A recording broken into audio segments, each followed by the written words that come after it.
Additions or changes to the agenda? Anybody?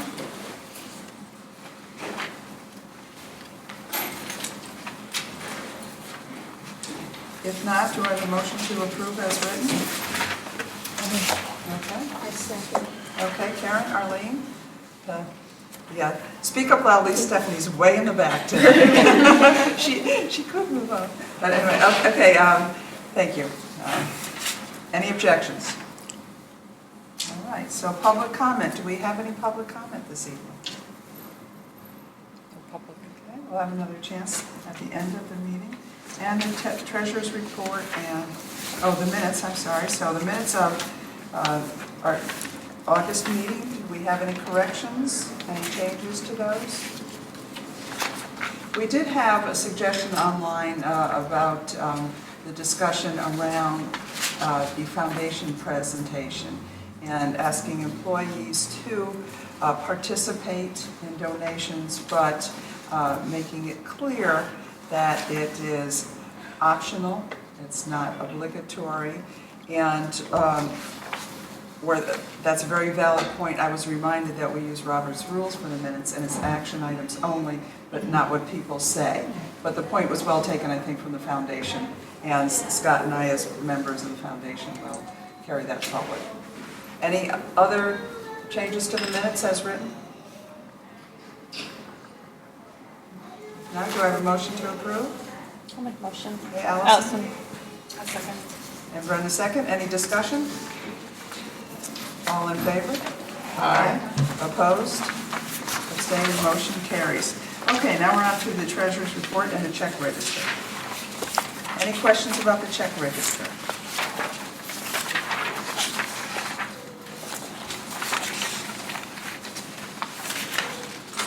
Somebody besides me has to speak to me. There's no new check register tonight. Which is unusual. This one was all up to date when it was posted, okay? Any questions about any of the line items? If not, do I have a motion to approve?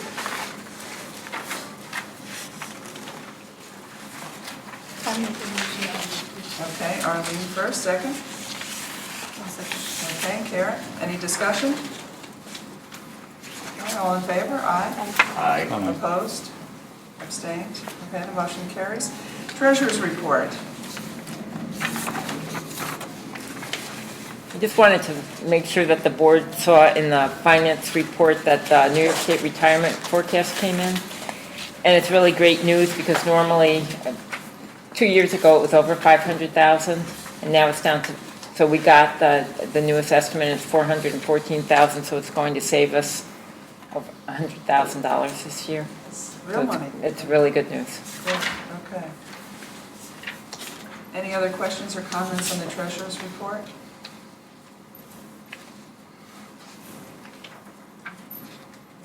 Do we have to approve the treasurer's report? Approve the check register, accept the Okay, so we accept the treasurer's report as written. Okay, committee reports and action items. We have the executive committee report. We met last week and we reviewed the proposals for 2 RFPs. The first one is on legal services, and you have our minutes. And so If you did not receive the minutes. We're going to pass them out here. Just the one that's done this way. Anybody down this end? No? This end? Okay. Everybody's, because they're not in the packet. They're sort of. They were. Oh, they were, okay, then here they are. Okay, excellent. Okay, so for legal services, we reviewed 2 proposals, and the executive committee recommends retaining our incumbent legal service. Mike Nepple did recuse himself because he had potential for a conflict of interest. Questions? Comments? Do I have a motion to approve? What's the final annual amount that we're going to be expending? Right, was that The retainer is around 18,000 a year? a year. A year, 18. And it's And then billed this is billed quarterly? Quarterly, yep. quarterly, yes. Right, and it doesn't include arbitration or construction negotiations? And our plan for construction next year at least will not be much, and we will be doing arbitration this year. And is it a 3-year agreement? Yes. Any other questions? Is this generally a low bid situation, or do you evaluate other? Oh, no. We evaluated the responsiveness to the specs in the RFP, experience with libraries, and the cost. So we had a handy-dandy review tool that was criteria-based, and the cost was one aspect of several. Good Was- question, no. Was the winning proposer the low bid? No. Can you give an estimate? Well, now I say that without the numbers in front of me. Remind me. The only one bid gave a retainer, the Yeah. hourly was the same. Okay. One had a retainer, one did not have a retainer. So it sounds as though the winning proposal accepted certain things that would not be included in the retainer. Did the other proposal was it more basic and It was that more Yeah. basic, any just this is legal what we'll job charge you you. give me, I'm going to charge you this Yes. hourly rate? Okay. Right. And I have to say, if I may, that the proposal that we accepted was extremely comprehensive. I'm sure it was. And I think that, I was impressed. And so I think we were impressed. And I think that we are getting a good deal for what we're paying. So, Just want to understand more. No, good questions. yeah. Other questions or comments? Do I have a motion to approve? I'll make Andy? that one. Allison? He's looking Any for Spanish. discussion? Is it in the second floor? All in favor? Aye. Opposed? Aye. Opposed? Abstain? Welcome back. We are very, very, very happy to come back. Thank you all very much. Okay, well, we've enjoyed good service, so We'll try and continue that trend. thank you. Okay, so the second RFP that we reviewed responses for was auditing services. And there were 4 proposals. And the one that we're proposing to accept is Marvin and Company. It's not the incumbent. And this would also be for a 3-year contract. Other members of the executive committee want to add any details? The costs were comparable. We weren't looking at major difference in costs. And the decision was difficult because we liked both of them. We just felt that that Marvin and Company was going to give us a better deal. We liked the way they presented how they would work with us. Yes, Andy? So Arlene, when you say both, are you talking about Bonadio and Marvin, the incumbent, Yes. and Marvin and Company? They Okay. were about this, they were like within $1,000 or $2 difference of each other. But when we look at the service and the potential for what, they would offer, we went with Marvin and Company. 1,500 difference. Was $1,500 difference? Yeah. Yeah. So what? It was negligible.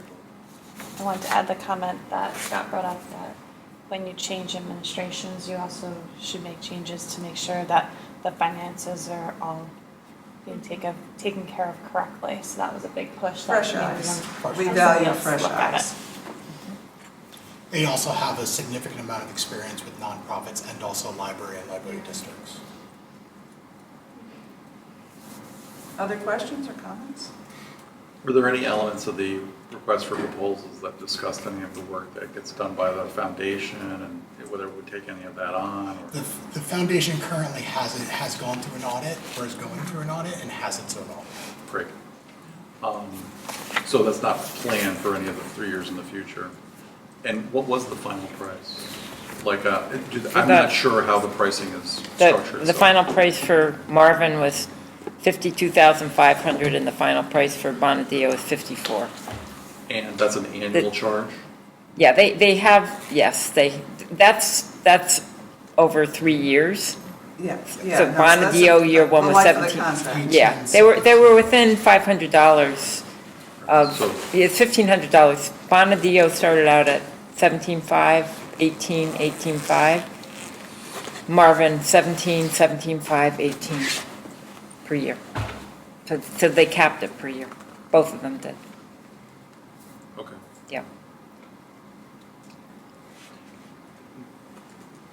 I just wanted to ask Mary if I totally understand your comment about fresh eyes, and I totally agree with it. I just wanted to know if operationally, Mary Cullinan saw any bumps in trying to acclimate a new auditor to our processes. Scott and I did have this discussion, but because, yeah, it's going to be a lot more work to bring on a new auditor. Yes. It will be. And my one concern about Marvin, the person that they proposed, was just his years of experience, is a nice way to put it. He's out of school for just a few years, whereas Bonadio had more senior people on who would come and do the audit. So that was my feedback.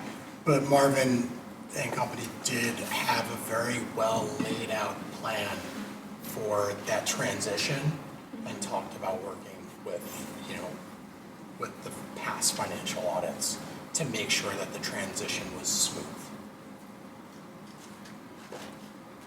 Any other concerns that you know, staff discussed amongst themselves or the executive committee discussed? Just so we're aware. I was very pleased with Bonadio, so I probably personally would. I don't have a problem going to a new auditor.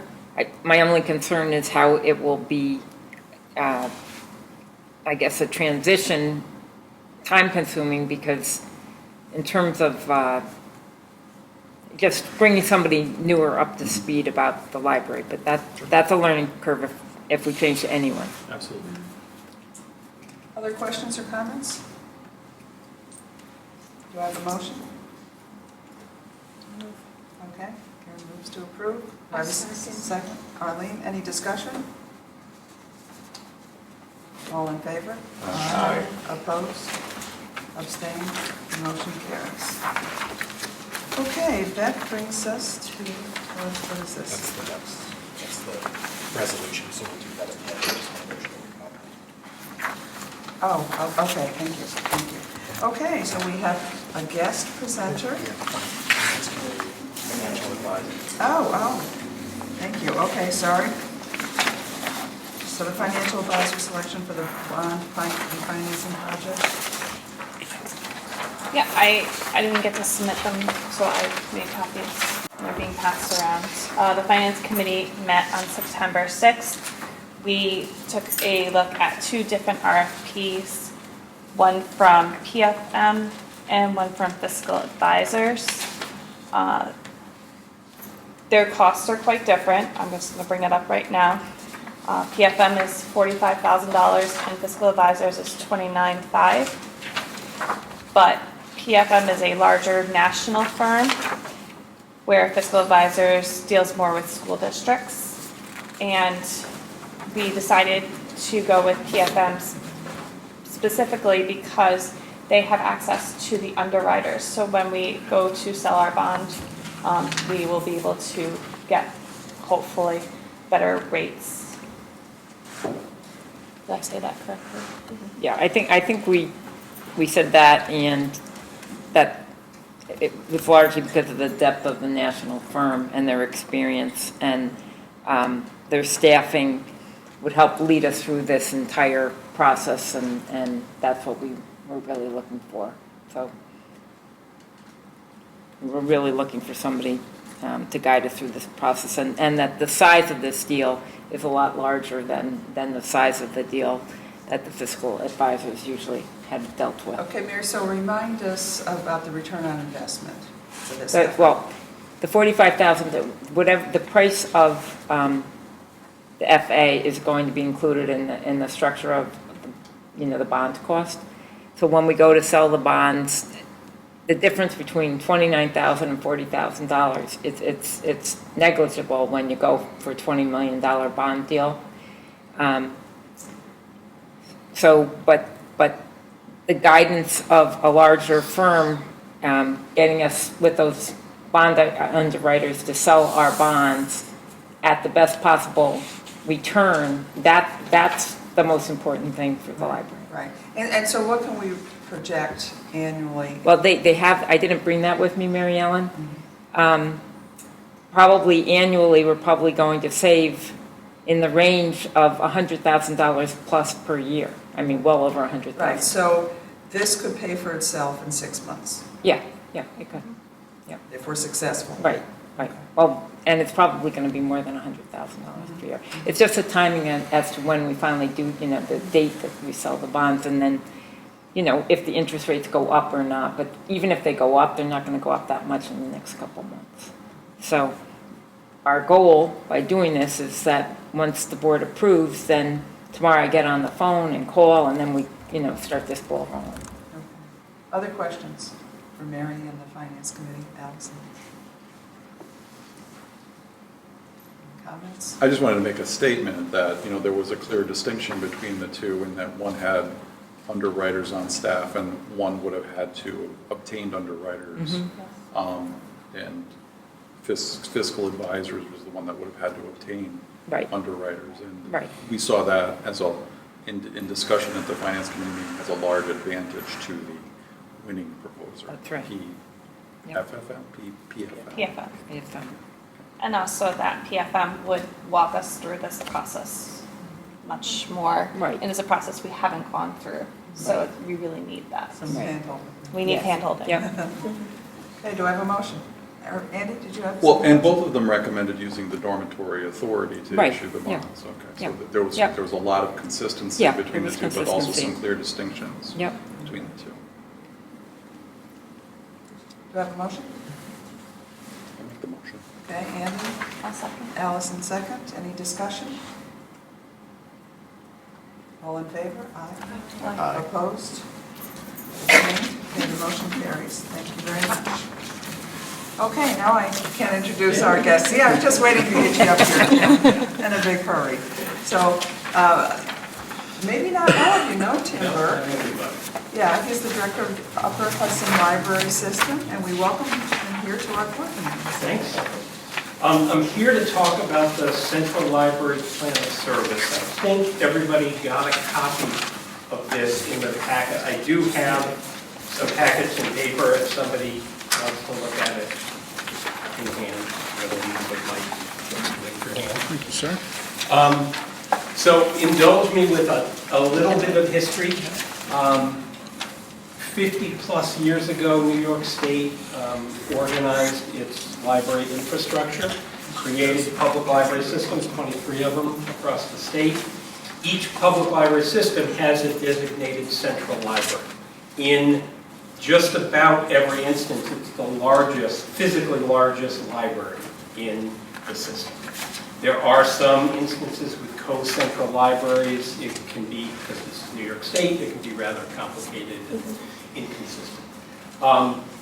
Albany Public Library has been the central library for Upper Hudson since its establishment. The way the central library funding works is there's one Formula A line in state DLD regulations that is labeled central library funds. It's keyed to the increases or decreases that come from the state for library aid in general. It's originally based on population. Currently, Upper Hudson receives about $200,000, $207,000 in central library funds each year. The last couple of years, we've had advocacy success, thanks Mike, and that goes up each year. We're expecting probably about $210,000 in the coming year, 2017. The way the state requires that those funds to be expended in a cooperative library system for Hudson, and I don't mean that as an adjective, I mean that as a real title, cooperative library system. There's a Central Library Advisory Committee that's made up of representatives from many of the member libraries. They meet together as a group, and they develop a proposed budget for how to spend that $200,000, $207,000, $210,000 in the next year. They will propose that budget to the APL board and the Upper Hudson board. Ultimately, it's approved in both places, hopefully, and that becomes the budget for the next year. When the money is received at Upper Hudson, it is passed through directly to Albany Public Library with the understanding that here's the budget we passed, please spend it this way. That's how it works here. I was this morning up in Plattsburgh at the Clinton Essex Franklin Library System doing a NILA presentation. And I had the occasion to sit down with the director and talk about her central library. We're really lucky here. The relationship has been great between Albany Public Library and Upper Hudson for a long time. I'm not going to cast any stones up in Plattsburgh, but that relationship isn't very good between their library and their system. There's a lot of fighting, there's a lot of energy spent on things that aren't productive. We have a pretty good relationship here, we have a pretty good system. So that's the background to give you a little bit of context to what we're going to talk about, which is the Central Library Plan of Service. In the agenda for the meeting, it's labeled as 2017, but you'll notice on the document itself, it's a 5-year plan of service, 2017 to 2021. New York State requires every public library system to have a 5-year plan of service. I know all of us that live in the modern world think the idea of planning something 5 years ahead of time is kind of crazy, but the state still asks us to do that. And they also require by law a central library plan of service. Both of these documents for the next 5 years are due to New York State on October 1st, so that's why we're talking about them now. The draft you have in front of you is a product of both Upper Hudson staff work and then the Central Library Advisory Committee, CLAC, who sat down and really worked this through pretty rigorously to come up with this draft. The most important element of the document is that first paragraph with those 6 elements, because those really articulate what we're saying the central library and the central library funds are going to be used for over the next 5 years. I won't read through all of them, but certainly if people have questions about them, I'm happy to answer them. The rest of the document essentially takes the format that the state uses for its plan of service document and plugs these things into it. So really the important stuff is on that first page. The other thing, those of you that know me and have worked with me before know that I'm a fan, especially in a 5-year planning context, to give ourselves some flexibility. Make it a little bit squishy, a little bit flexible, so we're not locked into something that 3 years from now we may not want to do. So you'll notice that the end of the first sentence is the major areas of focus for Central Library Services will include, but all of the goal statements say Central Library funds can be used for. It doesn't say you have to, it says we can. So it gives us what I think maximum flexibility to do the things that are going to make a difference for the member libraries through these funds through Albany Public Library. So that's the context of the document. Does anybody have any specific questions about any of it? So you said there was an annual budget process and the committee meets to determine the specifics? Yes. So at that time, does the committee identify specific priorities that the money should be spent on, or Is there another? Each annual budget process to develop that includes a review of the current plan of service. So, and that's just a really kind of a check-in, a reminder to everybody, these are the things we said we were going to do. And so we do reference this each time we create a But budget. those funds are specifically allocated for specific things. In the budget In the there, budget, yes. yeah, okay.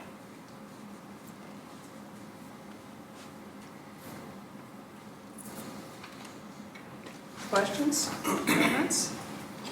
One more thing I'll point out, the state does give systems the ability to course correct and actually change the document. There's a protocol to change this. When we submit it on October 1st, it's not cast in stone for 5 years. If we change our mind, if we decide we want to go in a different direction from this, we absolutely can change this. And again, just a reminder, this plan of service document, the Central Library Plan of Service, goes before this board and also goes before the Upper Hudson Board, and that'll be tomorrow, as Arlene knows, because we have back-to-back. Okay, Arlene. So, Karen? Do you have more presentation? not unless I need to.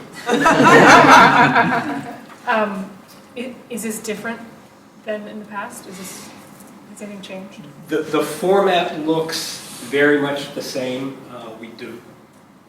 Last time was my first run at Upper Hudson doing this.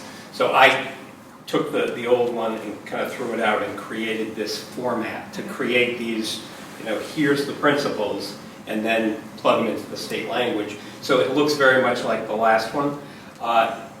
The last one has fewer of these bullet points, the 1 through 6. I think in the last one there's 4. The 2 new ones we put in place were number 2, which is, number 3, which is support for products and services that expand the depth and breadth of the library resources available to UHLS library users. And number 5, support products and services that enhance access to library resources available to all library users. Those 2 are specifically worded to allow number 3 is going to allow us to spend money on database content, electronic databases that we buy a subscription to available to everybody in Upper Hudson. That's expanding the depth and breadth of the collection, what's available.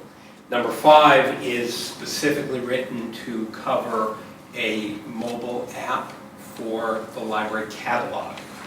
So it enhances, expands, improves access to the collection for everybody in Upper Hudson.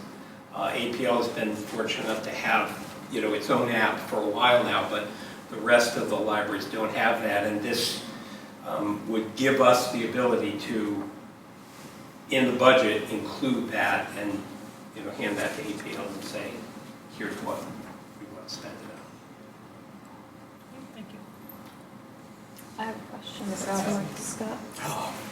Is this going to affect our budget at all? It'll have some positive effects. Okay. One is if I'm on the CLAC, Central Library Committee, our discussion is to go with the Boopsy app. If that's the case, then there's no reason for us to have our own app and then have the system have an app. And the app actually makes it so that you can customize it per your library. Okay. So that'll have like a $4,000 or $5,000 expense that we're no longer spending. We have talked about for a long time bringing back Ancestry.com. So instead of going out and getting that database, the Central Library Committee has decided to go with that database. out. As talked about. As talked about, yeah, we'd like to go in that direction. Recommended stuff. It's likely. It's likely. gonna happen. So, I mean, there's a little bit of a financial plus for us. Okay. And again, not this year, but last year, the committee decided to fully fund the L1 position that comes out of these funds. So, and we're grateful to the committee for doing that because that saves us about $15,000, $16,000. Yeah, that's that number 2 in here, professional staff support for collection development. And that's in recognition that we, by dumping this chunk of money on APL, there's some work that comes with that. Yeah. And that this is acknowledgement of that, so there is something for that. Great. Thank you. Other questions, comments? You're letting them off kind of easy. Right? Tim, Okay, can I knew Andy. Go. No, I want you to, because we have so many new members on the board this year, I Yeah. wanted you to talk a little bit about your history with this institution, Okay. just so they know. If they don't, no, they may know. If you don't know, I have been a librarian for 30 years. I love being able to say I'm a librarian to anybody who listens. But I got to fall in love with my profession twice. Once when I became a librarian, and next when I became the assistant director at Albany Public Library. My first public library experience, it really did change the way I thought about my profession. I was assistant director here for a number of years and then spent a couple years as interim director during the construction, finance, building process. This all brought back a lot of memories talking about Disney and finance. Then I loved the work I did every day helping the people in Albany connect with the information they need. But the chance came to move to Upper Hudson and help 29 libraries provide service to their community. So I have the great good fortune of being able to say I've had so many different jobs I've loved.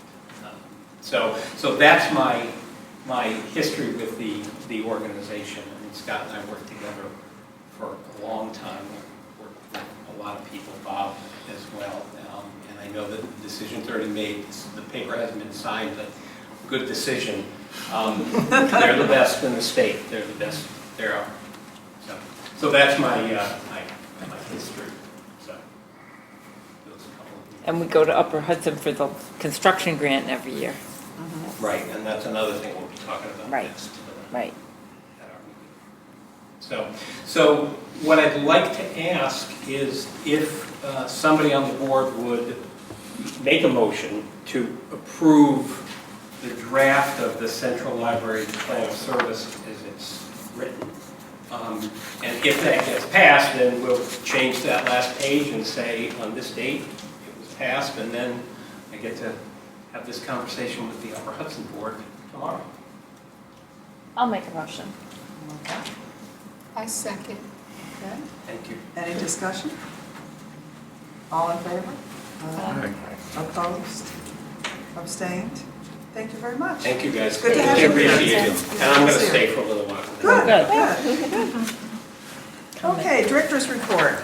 So, starting it off with a little bit of bad news, we are stopping our tablet lending program. It's been discontinued. We've collected all of our tablets, but we will be replacing it with our hotspot program, which is something that we're kind of replicating what other libraries do. These are little black boxes that will give home internet for 4 weeks. 4 weeks. 4 weeks. This is equipment that is less likely to break, and that's what we ran into with our tablet program And that should have started today. today. Yes. So Scott, did other libraries have a similar experience? And Tim, you could probably speak to this as well. We learned when you drilled down a little bit lower from administration to kind of hands-on staff that yes, they did have this issue, and you know, it didn't surprise us. I think it was well worth doing, and the cost was minimal. We didn't pay for the tablets themselves. We just paid for the service, and I think it was worth doing, and it was enjoyed. And there are members of the public who are disappointed that we're discontinuing this program. We met with the administration, met with the SUNY Office of Community Relations, their new head, to discuss service credit hours at our locations. This would bring SUNY education students to our locations to volunteer with homework help and with programs. We're currently in development of that, but it's really exciting. We've wanted to partner more with SUNY outside of the library school, and I think this will answer some of the things that we've talked about in P&G. As you can see downstairs, the shelving is finally finished at Washington Avenue.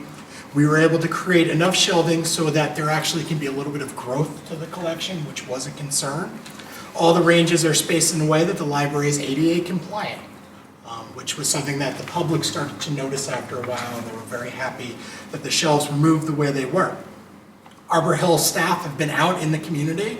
We had two very popular tables, one at the Carnival on the Hill and the other one at CDPHP's Healthy Neighborhood event. And it's an interesting note that while they've been doing this outreach, we've seen an increase in circulation at that location. So much so that this past month beat this time last year and bucked a trend. Usually we see a decrease in circulation. But Arbor Hill actually saw an increase in August, so we're very happy about that. And we do think it has to do with outreach. We think the staff getting out in the community is starting to bring people into the building and borrowing material. Box Library Links program continues to go strong. The volunteer home delivery program is growing in volunteers, which we love to see, and we still talk about the fact that we'd like to expand this to other neighborhoods. Pine Hills has a fantastic partnership with the Neighborhood Association. We have those great tables out front, and they've been doing an outdoor gaming night, and because of the popularity and our luck with the weather, they've decided to expand that program and to go for another month. Delaware had a fantastic story where they were interacting with the New American from China, and they actually used Google Translate to help the person understand what the public library does and also help them go through the process of signing up for a new library card. We're really happy with the interactions, specifically at Delaware, that we've been having with New Americans. And then we always love to talk about their sewing program down there. They did a week-long camp with the Fiber Arts volunteers, and young ladies were introduced to hand and machine sewing by making pillowcases. We love the fact that program, those sewing programs really are growing down there. And then North Albany made it on the news for their Olympic cookie program, and Melanie got actually asked to stand in because a staff member was a little camera shy. Bandwidth upgrade was finally successful. I know you've read in my past reports that we were having some issues, but we've increased the bandwidth for the organization, which is in direct response to the public. We saw wireless printing is right around the corner. We've been beta testing it here, and we hope to have it very soon, actually in the next few weeks. Our Stories and Art in the Park program happened this summer. This is a fantastic program where our staff from WMHT and Parks and Rec travel to different outdoor public parks and do a story time and do art. And there are actually tables from community groups there as well. Very popular, and that went over very well. And then I have some bad news. We are losing one of our supervisors, Mary Beth, who's the head of youth services, will be moving to Oregon. We're sad she will be missed, and the organization is better thanks to her hard work and dedication. I attended the Central Libraries Committee meeting in Syracuse. It was great to see their new Central Library there, and we talked about Central Library law and advocating for some changes in it. The strategic plan has moved along. We've had several focus groups, public focus groups, a team focus group, and tomorrow we will have a focus group with our supervisors. And please mark the date, October 29th. We will be over at Capitol South Campus for our retreat, and it's a big component of our focus group. And then North Albany, the bad news in the report. We've had an infestation in that building for over a month. It has now been fumigated 3 times. We've been working hand in hand with the staff of the YMCA. We even took apart our large circulation desk there, brought it outside, sprayed that down, had the room sprayed down while the desk was out. We keep working on it. And new things to report, we met with the Vice President, Head of Facilities this morning in the YMCA. He's asked for us to coordinate and be closed for the week. They will be bringing in a bug-sniffing dog and also bombing the entire space. They've done applications, now they will be doing bombing. They actually have to turn off their HVAC system to do this. We hope to have the branch open on Tuesday. If this does not work, we have discussed redoing the flooring in there. More than likely it is mites, and it has to do with the carpet. We don't one of the reasons why we're closing is it's the staff who get bid up, and we really don't want to put them through that. I can tell you that administration's been there, administration's children have been there, and they've been bit. So we're taking this very seriously, and while there were minimal complaints from the public, we did get some complaints from the public. Well, Scott, I appreciate all of the updates, the regular updates you've been giving to the board, so we feel very much in the loop this time. It's very hard to close a location. We were really trying to work around the problem, but at this point, whatever is going on there is tough and will not go away. So I'll open it up to questions from the board. Yes, If we Allison. have to redo the floors, is that something out of our pocket? Are they willing to pay some? They are currently willing to pay some. We have talked to them as good partners that we would help if they see it as cost prohibitive. You can tell she's chair of the finance committee. I know you can teach it. I see the numbers crunching in the back of your head. It will, it'll be a minimal impact on our budget, but it is a large impact on their budget. And this morning, Dan sat in on the meeting and we talked about maybe not doing carpet or doing carpet squares. Most of our flooring, when we do carpet squares, and we buy a lot. And they sit in the basement. We pull these up every once in a while and replace them. It also, with bookshelves, makes it much easier to do that transition. But we would maybe partially like to see some laminate, some hard floor, because if you ask our facilities guys, that's much easier and it saves us from some of the issues that we're currently having. I think most other organizations don't understand how much foot traffic happens in a public library. Our guys clean these floors on a regular basis. We're vacuuming on a regular basis. And I have asked the YMCA to promise us that they will be doing vacuuming on a regular schedule, and they will be doing shampooing of the carpet on a regular schedule. And we have also offered, our guys are great when it comes to floors, and we've offered to have our guys go in there as well to do the floors. So I think there'll be a continual discussion about our relationship and with the Y. It's really hard to look at that branch. It's been so successful for the last year. It's always kind of been since the day Tim and I unlocked the doors, where it has been kind of a redheaded stepchild. And, we see its success and we know how important it is to the community. Is there any other questions about anything besides bugs, unless you want to answer about bugs? Bug sniffing dog, I'm just enthralled, but I'll defer to Andy. They're usually hounds and they're adorable. And they sniffed out? Yeah, they're typically used for bed bugs. Especially trained. Danbury, when I was with Danbury, they had a bed bug program before it had problems, not program. I think they had a program too. They had a bed bug issue there, and for years after, they had a bug sniffing dog. And for my short time there, I was the guy who would show up at 6 in the morning to let the dog run around the library. And he finds the bugs. He will identify areas where the bugs are nested. This is a typical practice when it comes to bed bugs. Andy, You talked about broadband being expanded. Could you just talk generally to the best of your recollection about that, and if our monthly price has gone up? It was the monthly price the increase was minimal, and it was within the budget that's been allotted to the IT department. We went from 30 to 50, and it's a noticeable increase for public service and for staff side as well. We're a hub and spoke model, so all of our branches don't go directly to the internet.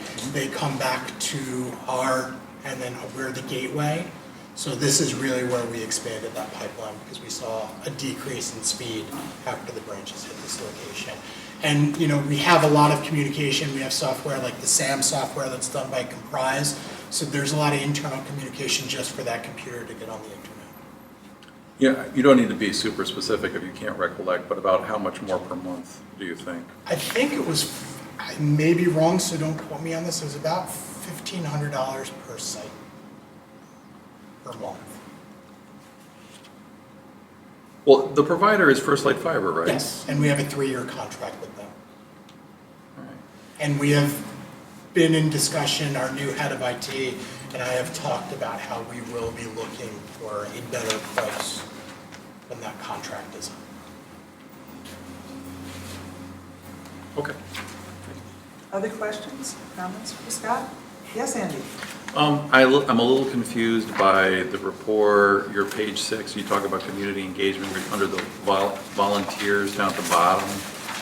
Is it so it says volunteers 13 hours / 7? I think that's a typo. Yeah. It was 13 volunteers Volunteers, thank to you. 74.1. I was confused, thank you. I Sorry. apologize, that's fine.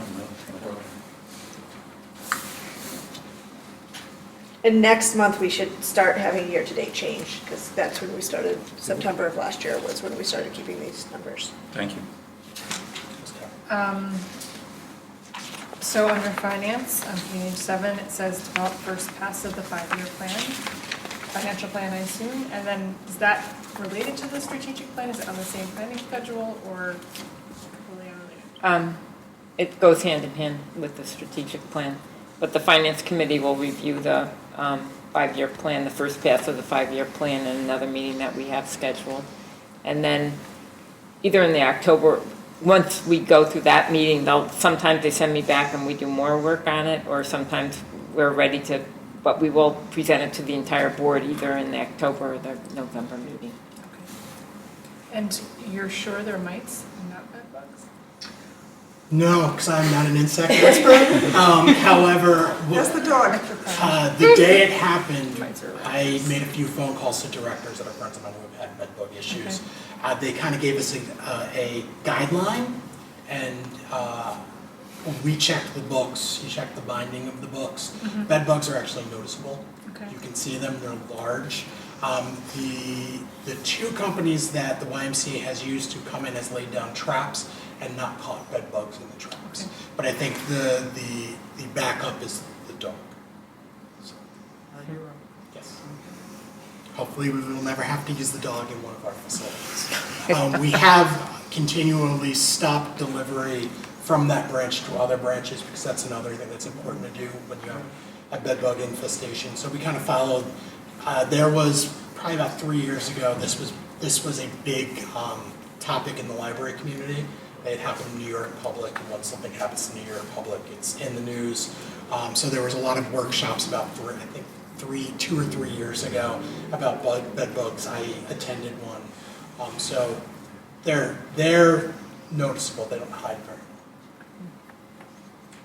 Other questions or comments on that very thorough report reflecting lots of activity across all the branches? Most of it wanted. Okay, thank you very much, Scott. Policies and procedures. If you look at the grid, we just updated it according to what we decided upon last board meeting, so everything's up to date. On it, the investment policy is still in yellow. That's hopefully being discussed at the next finance meeting. And then we are scheduled for our meeting next week. No, 2 weeks. 2 weeks. Okay. So no policies for us to... No policies this month to review. I think we just have a couple to review for next meeting. Any questions for Melanie or the policy committee? Okay, so the next item is the report on quarterly evaluation of board meetings, and we did that at our board meeting in August, so you have the results here.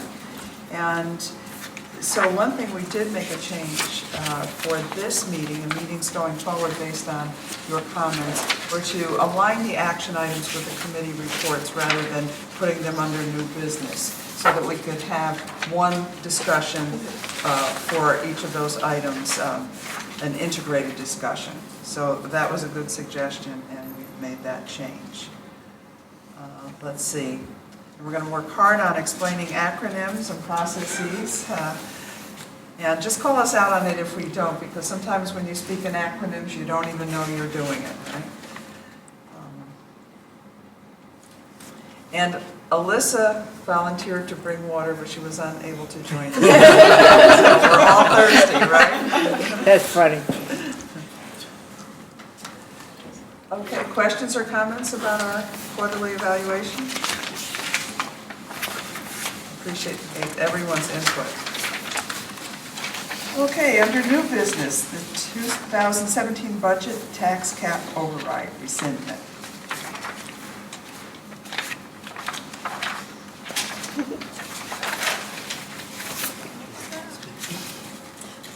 Sure.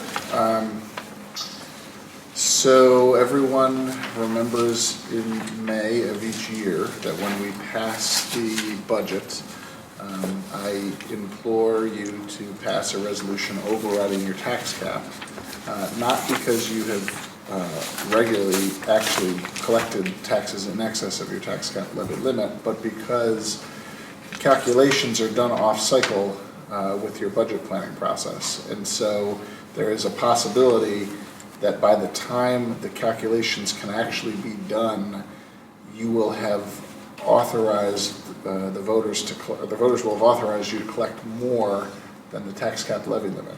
And so if you didn't actually pass that override, you'd be in a situation where you couldn't collect all of the money the voters have authorized you to collect. So we do that each year. You still haven't, I can't think of the last time you've had an override that you really needed. I don't think there's ever been one, has there, Mary? No. I mean, the last time you had a substantial increase, the tax cap law wasn't in effect yet. Right. But in any event, that's been the process for 4 or 5 years since the tax cap law came into place.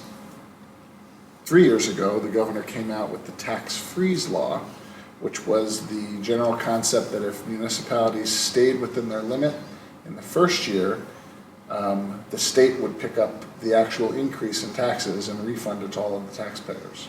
And in the second year, if the municipality stayed within its limit and did the consolidation efforts that he wanted people to do, the state would again do that. That refund, the second of this 2-year process, is coming out now. People are going to start seeing it hit their checks now. There really is no reason to override the 2017 limit because the legislature didn't extend the tax-freeze law this year. It has sunsetted. The tax cap law is still in effect. However, we're at a point of the year now that we can actually look at the calculation and we can know that we haven't exceeded it.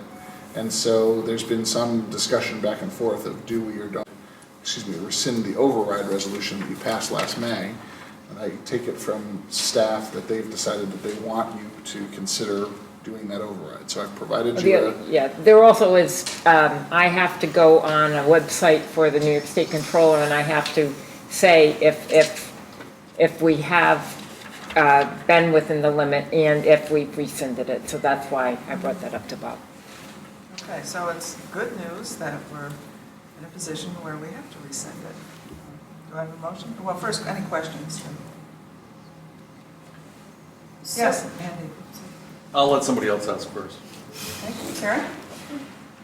So we're not, is this for the 2017 year or 2016? This is for the 2017 budget, but it's the taxes that are being collected by the Albany City Schools as we speak. So Okay. they're collecting your taxes and your tax levy for your 2017 budget with their school tax bill that's out on the streets right now. And that's technically collecting for a levy period of July 1st to June 30th. All right. So the board voted for an override just in case, and that We do that override, every year. and then that override wasn't necessary, that the increase was not more than the tax cap. And we knew when we went out this year that we didn't expect the increase that you were putting to the voters and asking the voters to approve. We didn't expect that to exceed the cap. And we're rescinding because then that gives taxpayers money back from the state. Not anymore. It did for the last 2 years. So for the 15 budget and the 16 budget, you had to rescind in order to allow your Albany City voters to get a refund on the library portion of the tax, which is so small that they probably didn't really notice it. What they wanted was the school and the city, and our school, city, county. But it's good politics. It sounds good. There was some measurable difference. You know, you might have gotten 15 cents back because of the library.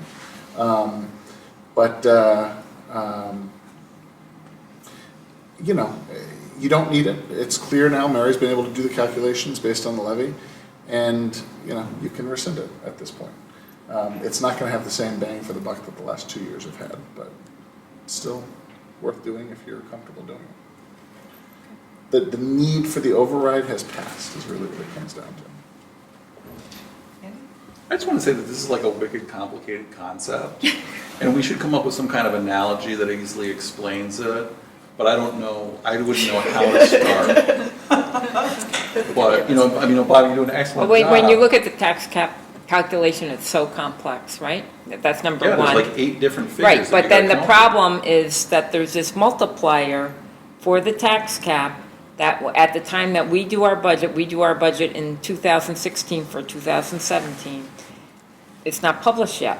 So there's no way, based without that being published, that we can attest that we know about, you know, if we're over or under the tax cap. We just try to make the budget reasonable so that we think that we'll be under it. And then when it comes out, then we do the calculation. The whole, I guess the whole point of rescinding it though is we are under, we're okay, so you can rescind it. And you never know what the legislature is going to do. For 2 years, the legislature came back and gave that money back. And if you hadn't rescinded it, then I can't attest because I have to, you know, be honest on this thing. I call Bob, can I say, I can't say it unless we've rescinded it, so that's kind of why we're It's like suggesting it. apologizing for something you're about to do wrong. Don't do the thing that was wrong, so you take the apology back. Yeah, that's pretty good. Does that work for you, Andy? We're sorry. I like it. Okay, any other questions before we do this pro forma kind of thing? Okay, do I have a motion to rescind the tax? Sure, I'll make a motion. Okay, to do I have a rescind. second? I'll second. Any further discussion? All in favor? Opposed? Abstain? Oh, I oppose. Okay, abstain? Okay, motion carries. All right, the 2017 schedule of service. It's the very last page in your packet. Are there any changes from the previous year? We are, the big changes are for Christmas. We are closing for Christmas Eve. Falls on a Sunday. And we're not closing for the St. Patrick's Day. We're not closing for the St. Patrick's Day Yeah, that's brave. parade. We have a plan. We have, yes. Okay. It's got a lot more tame, so. Yes. Yes, right. Andy? Can you talk generally about why we have to do this? It's in the contract. Okay, the contract with CSEA, and so it's, you know, it's an issue for our collective bargaining. So we want to make sure that we do what's in our contract with CSEA. There's that. We have to have these dates set by October 1st.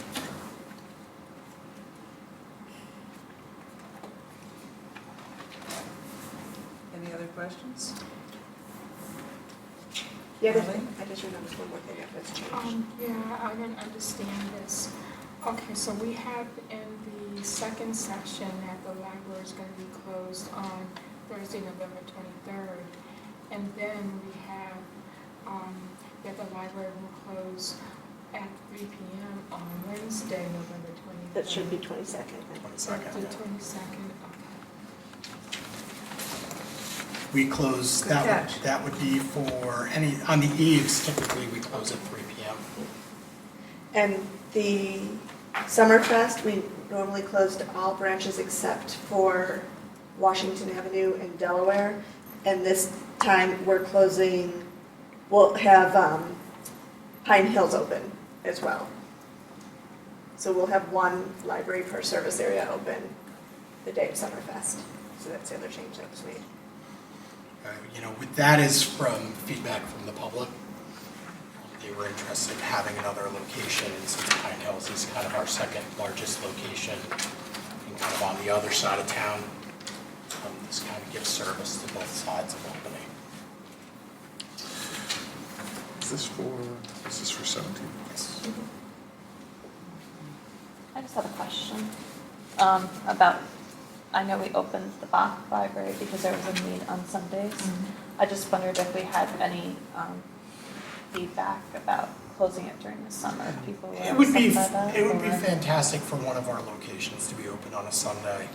I would geographically, this would be the best location because it's central in the library and serves multiple communities and socioeconomic. So I'm hesitant about Bach being the one that's open.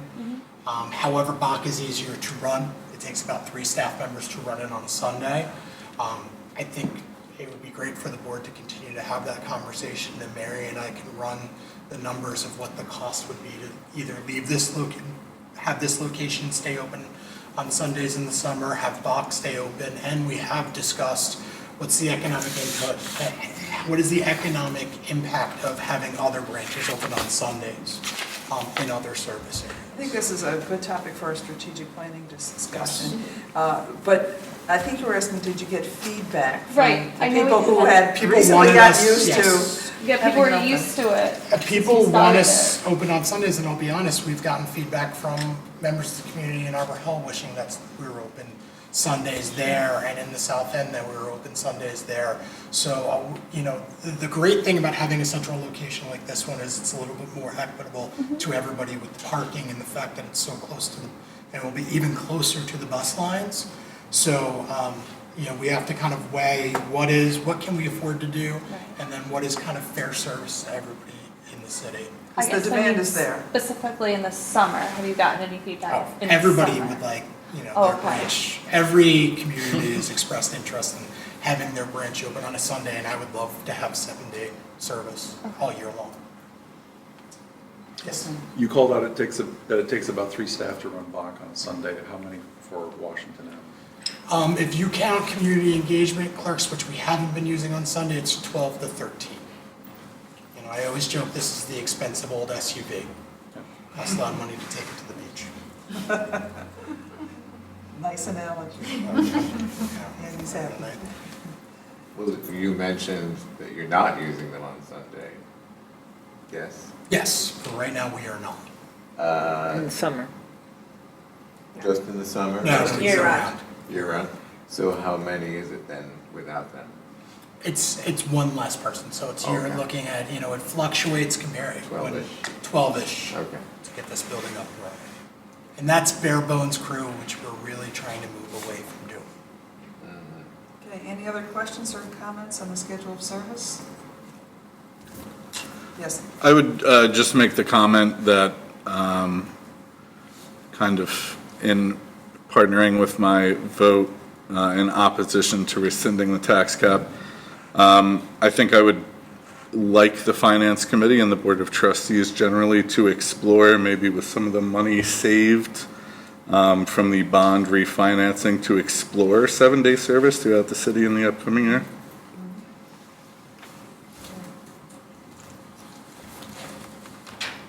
and again, we'll hear this from the focus groups, I imagine, and so we can have this discussion on October 29th. Not For sure. to- Well, which is right around the corner It is anyway, right so, around okay, good. It's front and center then. Excellent. So do I have a motion to approve the schedule? I'll make a motion on the schedule. Okay. With the Second. modifications that were discussed about. Yes, with the typo, right. Right. And Second. then Matthew second. Any further discussion? All in favor? Aye. Opposed? Abstained? Okay, the motion carries. And we're now on to this new feature of a presentation. And this one is on summer reading. If you can give us just a couple minutes to set up. Okay.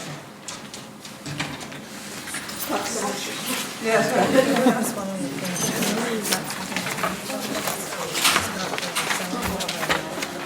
Oh, yeah, that's.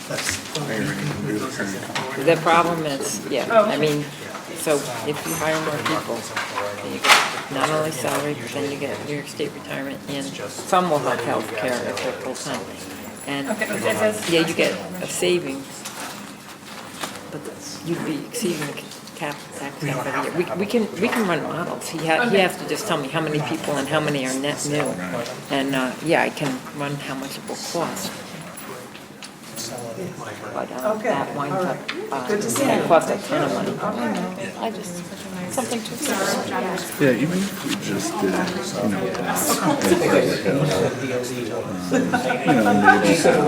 think that before they were talking about if they still have Washington open, it was Bach and Washington still being open. So Washington in theory can cover Harvard Hill, so that if you were to open a third, you'd probably open up Pine Hills.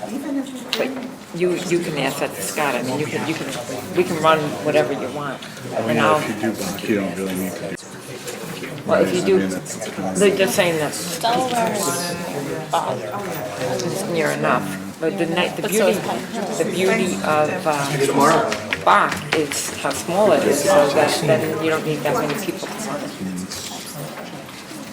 But having more than one open on Sunday, yeah, I completely agree with that. I just wondered, I know it was very successful at Bob. I went a lot of Sundays with my Well, think of family. it, most people don't work, so they want the library. So I just get it. wondered how, if I feedback. mean, the other question is, like the main line, New York State for a while they were closing. First off, they Good to closed see on you. Sundays and then people got upset, and then they closed on Mondays after for a while, so that's another option. I don't know if the staff member go for that. Super simple. Oh, I'm sorry. Because I just found Oh, well.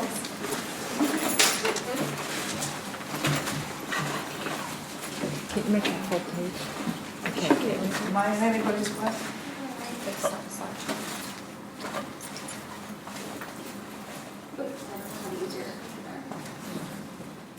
Yeah, there it is, right?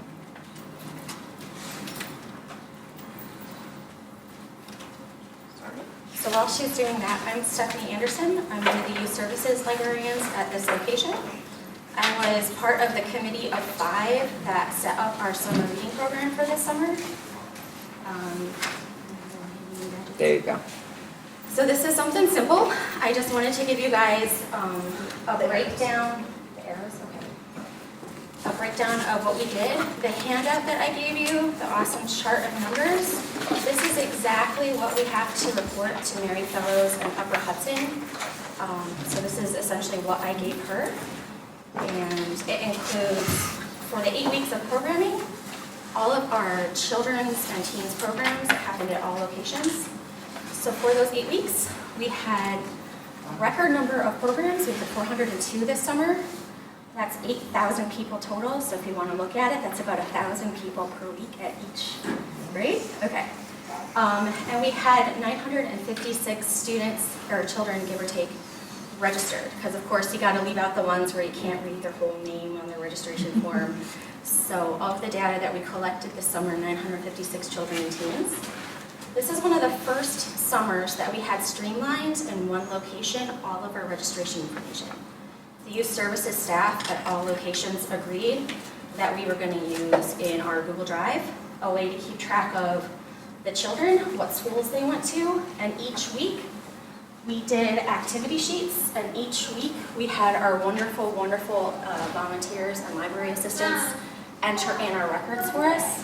This allowed youth services staff to track our progress, see how we were doing, see who was coming back, make those connections with our children and teens to see how they were participating. This is our hybrid activity sheet. In 2015 and 2014, we got really positive feedback from staff and parents about having, it's a non-traditional bingo card. You're gonna have, you read for 20 minutes, but you're also gonna have your activities, because across all 7 locations, we were finding you have students who come in with mom and dad and then leave. You also have your kids and teens who come in and hang out all day. So having a hybrid allowed us to meet the needs of our children and teens in all service locations. On the back of the activity sheet, we tried to incorporate 21st century learning skills. So we're talking digital literacies. We also looked at, because of our theme was on your mark, get set, read, we incorporated health literacies. So what is a healthy snack? Go find a cookbook and tell me something healthy that you ate.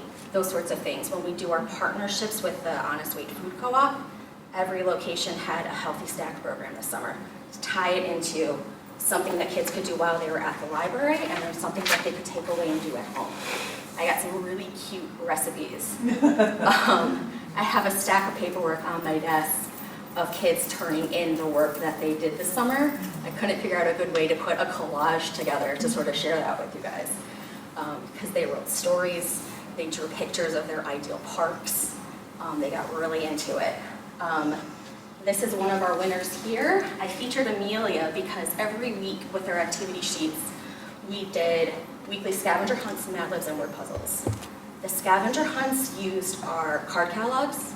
They used our resources in the room at each location. On a weekly basis, this little girl, her older brother, and her father came in every Tuesday. They came in around 1:30, 2 o'clock. They worked on their scavenger hunt together for an hour. So it was Amelia and her dad, DJ and their dad, doing the scavenger hunt, going around the room, finding books. She came every single week because she would go to our 3 o'clock program. She was also one of our winners for our weekly raffle. So the great thing about the scavenger hunt, and sort of one of the unsung programs, is it gave kids and caregivers an opportunity to use the library resources together. And that was really amazing to see parents working with their kids at the library, something that maybe they hadn't done before. And a lot of them took it really seriously. It was great. The program highlights real quick, just a breakdown. This is John, one of our unsung paraprofessionals down in Arbor Hill. He's a library assistant. He ran the summer reading program down there. This is Tang. So Arbor Hill, I think, had a great turnout this summer with their kids. One of my favorite programs, I think, that John put together was a STEM program. These are some of his normal problem boys. And for this program, they wanted the s'mores, they wanted the treats. Oh, they were in the elevator with me this evening. Yeah. These guys. Yeah, they make their own. Jokers, yeah. Yeah, so the kids do, they get between the neighborhoods. This was sidewalk s'mores. So they made ovens, and it was a hot enough day, and the LA and John, and they went outside, and this kept the boys active. This to me is one of the highlights of summer reading. They're doing a hands-on collaborative learning, and they're getting a snack, and they're behaving. So I believe all of them earned computer passes that day. John also did a really great job with having acro yoga, and the puppet people came in. They also did a marshmallow engineering, which was a non-vendor program, so John did that on his own. And they had over 20 participants for marshmallow engineering. Bach, Lee, and Jen always have fantastic programs. Silent Wings, the raptors from the Wildlife Institute, they had 51 people in attendance for this one. I guess she let one of the birds fly around the branch. Their free tutoring program at Bach over the summer also had 50 participants. So when we would say the kids would come and they would do these amazing programs, but the kids were also coming to Bach to take advantage of the collection and then to get homework done, I guess, for summer school, which I thought was great. The Delaware branch, they always get a nice bump in registrations because we have our Summer Fest over there. So this year they did a great job, 207 teens and children's. This is Tor. Again, we're taking advantage of the theme of their summer reading programs. So they had a soccer skills program, which I thought was great. This is their wrap-up party. Christine was able to give away free books to everybody. WMHT came and did a dinosaur program, and for that, they had over 41 participants for the WMHT dinosaur program. So another really strong community partnership that we were able to take advantage of this summer. And I love Tor's our teen librarian at Delaware Howe, and he is an avid soccer player. So this was great. Just pulling in the theme, taking the kids outside, running off some of that energy. It was a really good program. Down at Howe with Miss Chinasa, this was their Ninja for a Day program. She had about 30 participants. It was great. A lot of their staff got involved. And then this was her So What camp. So she had a So Camp for girls at the Howe branch, and that meant every week she had about a dozen participants using the resources that Howe already had from their So What program for adults. So they took advantage of the sewing machines. They found a community partner to teach the girls how to do these projects, and every week the girls would come with their caregivers, and every week the caregivers got to see the work that the kids were doing in the program. She had a great response. One of the mothers was very excited to see that every week they had something to do that day. And every week they had something to show for it because of that skill set.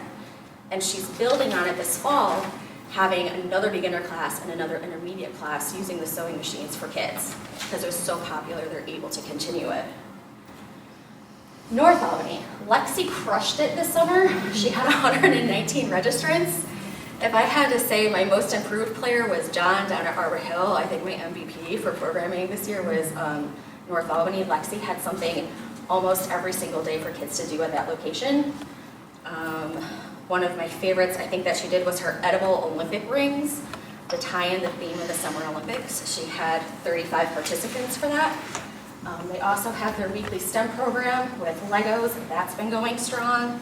And she did a really, really good YMCA story time, so again, still building on that partnership. And she, just regulars up there. Pine Hills. Pine Hills had 2,000 people, almost 2,100 people in attendance at their programs. And what I loved with what Stephanie and Christina did at Pine Hills, their strongest programs week to week were their story times. They added a program called Daily Reads. They invited library staff to come in and read at different locations.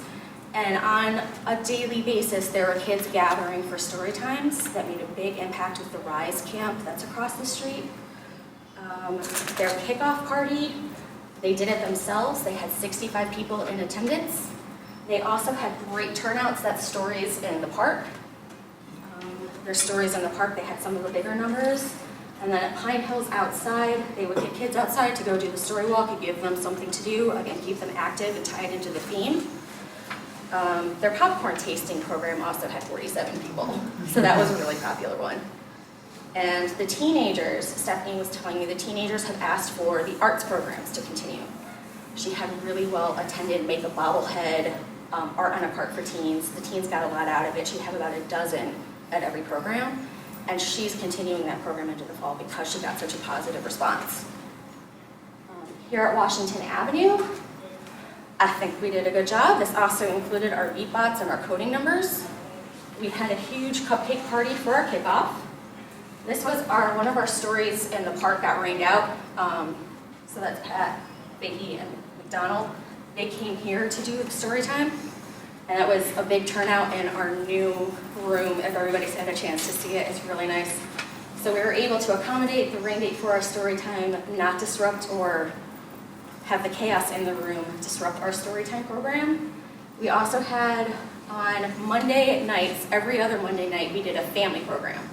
And one of our family programs is a drive-in movie night. And that rotated with every Monday night we had a program for teenagers. So the drive-in movie, everybody got to take home their little car. They had a great time making little cars to watch drive-in movies. Alex had great numbers. We also did a really great program with 15 Love downstairs. We had 35 kids playing indoor tennis in the large auditorium. Again, burning off steam, checking out some tennis books, asking questions of that community organization. How do I do this all the time? And we're going to bring 15 Love back probably for February and April break because they're free. Kids get to run around, still use the library and a safe space. And that's what we like to do. So that was it. That was our wrap up of all of our programs. We did a lot with them. Everybody had a great time, so thank you. Well, there's such variety and so much fun. Yeah. You know? Great job. Anybody have any questions? I actually do. I just wonder why the summer reading program here doesn't allow kids to start until they're going into kindergarten. We have Raising a Reader to enforce that. So for the 0 to 5 to get that reading at home every night with a parent, that's something that we felt was a little bit more intensive. We do allow participation for those ages. So we had programming for them as part of SRP, but the sheets, the kids needed help with the sheets.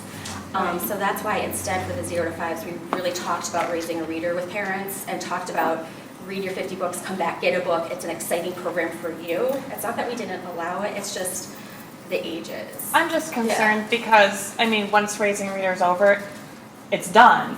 So I feel like there's this gap and so I just would like you to look into that a little bit more to think about, because there are kids who are before school age who do read. And there's really we let them nothing. participate. On some of those trackers, I did have 3-year-olds and 4-year-olds who were getting help with mom. So it was a case-by-case basis of it's not that we said it like, oh no, you're not yet in first grade, you can't do it. But we did allow based on their interest. So, I don't think that's publicly made okay, aware. we'll work on that. Yeah. Are you doing anything with the school district? Are they aware of this? Is there any collaboration going Yes. on? Yep, our activity sheet was on the district website. We also did school visits in the schools prior to the start of summer reading. What I liked is that we had over 50 schools represented from kids coming in at Washington Avenue alone. When I looked at my tracker and I counted it up, I had 45 different schools represented. We took the information to the schools. And we also had, for the high schoolers at least, they have a summer reading assignment. So we also had all that information available at the locations. Excellent. Is there any way at some point to start looking at impact? You know, if the summer reading program has any influence or carryover for the academic year? I think Melanie and Scott would be able to talk to that because I know Albany Promise has expressed an interest in looking at the impact. One thing that is always attached to summer reading is the concept of summer learning loss, which is why we try to have reading programs and also educational activities. But I believe that is something that Albany Promise and the district and the library have been discussing. It's one of the reasons why we did the centralized collection of data. Okay. This year,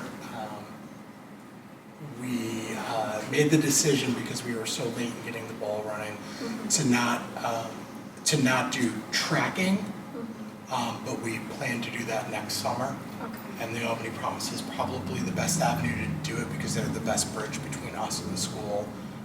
And they do a lot of research and they're well respected. It will be a hard sell because there will be some tracking of test scores. So now you're tying in Common Core and also concerns about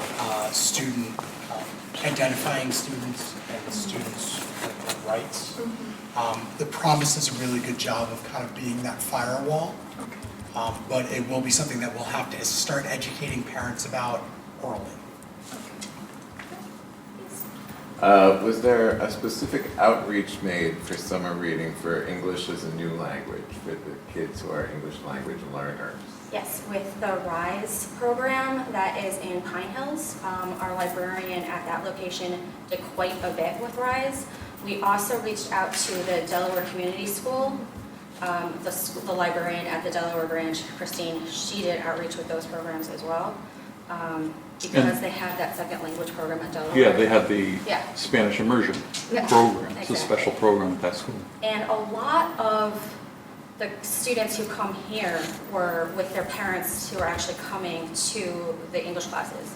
So we did, in our own way, reaching out with some of the new parents. I go to USCRI once a month, and when I went over the summer, I talked about the program that we were also having.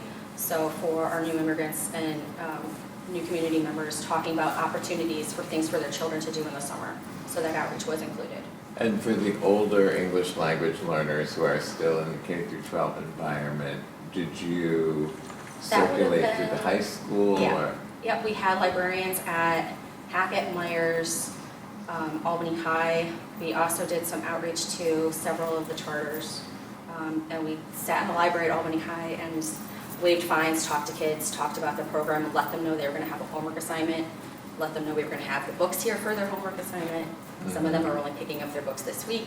But outreach was done to the high school level, and we do partner with Alicia Abdul, who is the high school librarian, to give her the information of what we're doing as well. And then you mentioned it how the So What camp was for girls. I What think if she a did boy have wanted one to boy join? participant. Okay. She didn't shut it down to just one gender, it was primarily girls, but she did have one boy who participated. She opened it up for all the kids. Oh, okay. Yep. They were encouraged to participate. And we actually did get a response back from that young gentleman. And he's one of the impetus that they are continuing the program in the fall. Great. Yeah, I think it's like costume making.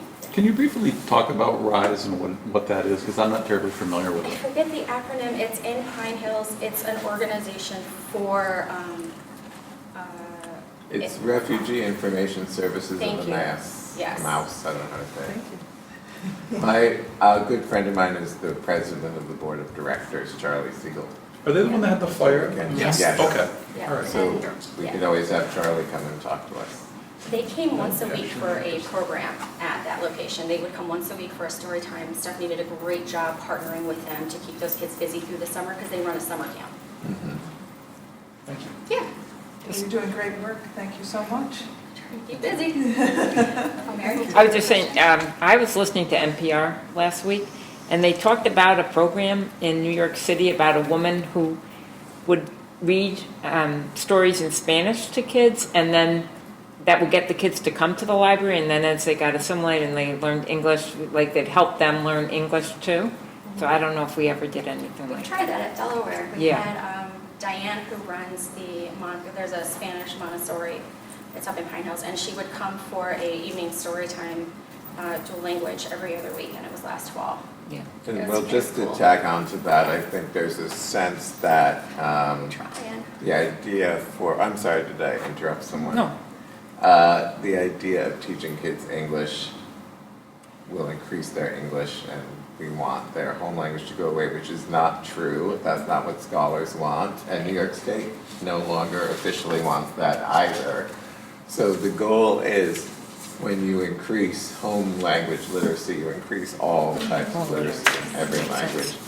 And New York State, in fact, has started a seal of biliteracy for graduates. It's a brand new program.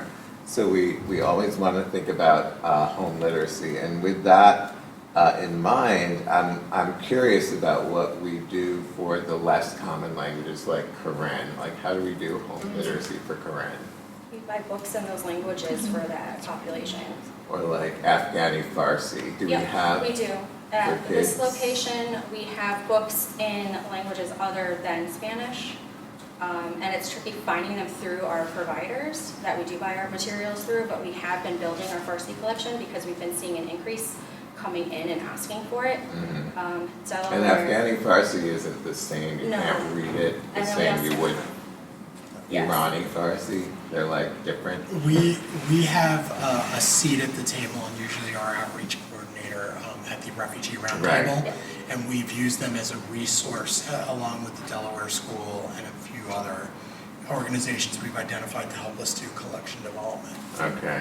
So I'd like that's- to take a that's- look sometime, just myself, at what is available. I think that's on the radar at all locations with people who do purchase books for kids to build those collections. I'm gonna be Yeah. bringing a high school class to Pine Hills probably in the next month.